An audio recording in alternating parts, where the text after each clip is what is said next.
soo tëdd man daal jaaxle naa li ma def ci bàkkaar lépp ak ay mooy yàlla est-ce que su ma jéggaloo yàlla dina ma jéggal tamit. wallaahi juróom-ñetti fukki at boo ko dundoon ci mooy yàlla. juróom-ñetti fukki lan. juróom-ñetti fukki at la wax. benn bis bu nekk yaa nga doon mooy yàlla. mu ni lan xaaral sax ma defar ni ma toogee. waaw. ba yàgg yàlla def ci sa xol bi lan. bëgg tuub.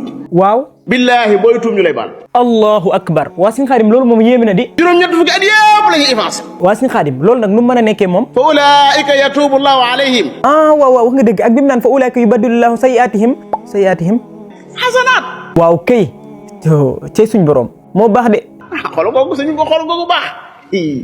non moo tax nag doomu aadama warul découragé yow yaa ngi def ay bàkkaar suñ borom ba noonu na laa jéggal rek yem ci jéggal gi mais day jël bàkkaar yi nga daan def ginnaaw bi nga tuubee mu soppatil la ko ay jëf yu baax boo xalaatee itam ne maanaam bàkkaar yi loru ko woon bàkkaar yi wàññiwu ko woon dara. wallaay ndeysaan bàkkaar boo xamante si ni yow mi koy def yow kese yaa ci métti le moom suñ borom moom yokku ko te wàññiwu ko. yow yaa ci doon lor sa bopp rek waaye suñ borom yàlla bàkkaar du ko lor. moo tax jéggalu suñ borom yàlla doon loo xam ne waru gar la heure bu nekk dañ ko war di def. te yàlla Muhammad daana toog ci barab di jéggalu yàlla lu ma téeméeri yoon te moom yàlla baal na ko ay bàkkaaram yëpp.